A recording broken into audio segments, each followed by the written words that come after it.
My name is Hilary Neville and I work as an Irish Cancer Society night nurse. The night nurse's role is going into the patient's home, usually towards the end of their life, usually when they're actually in the dying phase of their disease, but sometimes for a little bit of respite before that. If they've had a period where maybe pain has been a problem, or maybe they've been restless at night, sometimes we're put in for a night or two.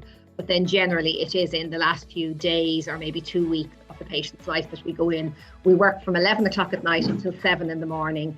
And essentially we are responsible for the patient's physical care, for their pain management, for their emotional support and we also have a responsibility towards the family, supporting the family in their role of caring for the patient.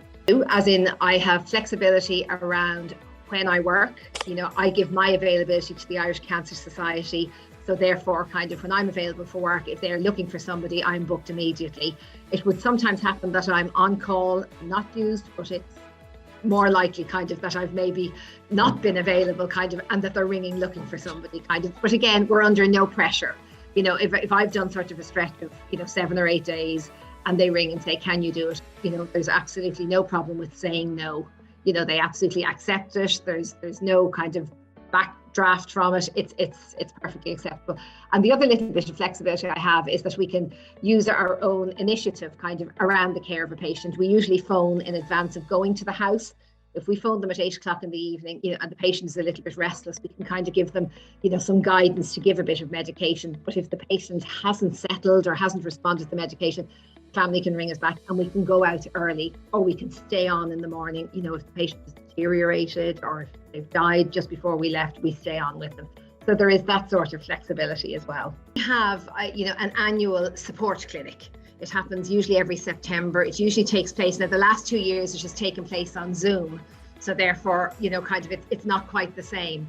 The usually in non-COVID times it takes place in the hospice in Limerick, and we're all available to go in, meet our boss Mary Ferns would meet us, she'd have any new changes or new paperwork that we'd have to use to take us through all that. And then essentially it's a sit around with the group where we share stories, or possibly we'd have been with the patient, one of the other girls would have taken on the case when I'd have finished, and it gives us great emotional support. Now there is collaboration between Limerick and Dublin, and I know inside, I've been involved in fundraising over the years, So I definitely know that, if the fundraising team were looking for a night nurse, they'd come to the girls, and the girls would probably, put my name or somebody else's name forward. So that's about the extent that I'm involved with. The ones that are successful are people they're just people well with people. They're happy and fulfilled in their job. So I suppose the ones that are successful in my jobs are the ones that find it, however they find it, love it and stay with it.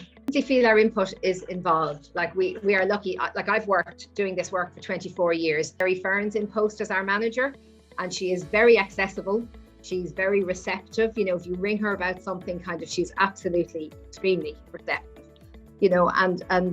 Open to, things we say, things we have to say, or, if there is a problem, she responds to us straight away. So I would feel, they're very open to our input. It's just such a privilege, to be in, I know, people don't invite us per se, but our services offered to people, they're usually very grateful for it.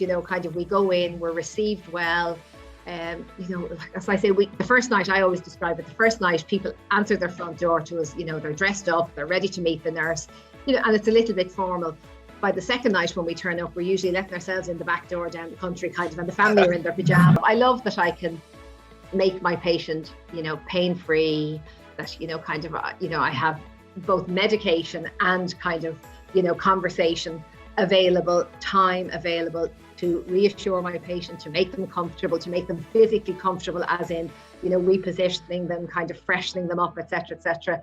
That in itself is so satisfying. And then the other side of it is, when you go home the next morning, knowing that you've given the family member, maybe 7 or 7.5 or 8 hours of good sleep, where they could switch off and take their carer's hat off, it's very satisfying. Founded by accident. I had 2 small children and I had been out of the workforce, and I was looking to come back into the workforce, but regular hours and long shifts wouldn't have suited my family. So when I found this, I found it by accident.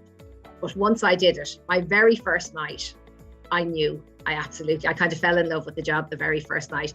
And I suppose its flexibility, kept me on board for a good few years while my kids were small and, in primary school, kind of, it was very flexible, kind of I could work maybe every second weekend, kind of, or I could, do one night at a time, kind of, and then stop again.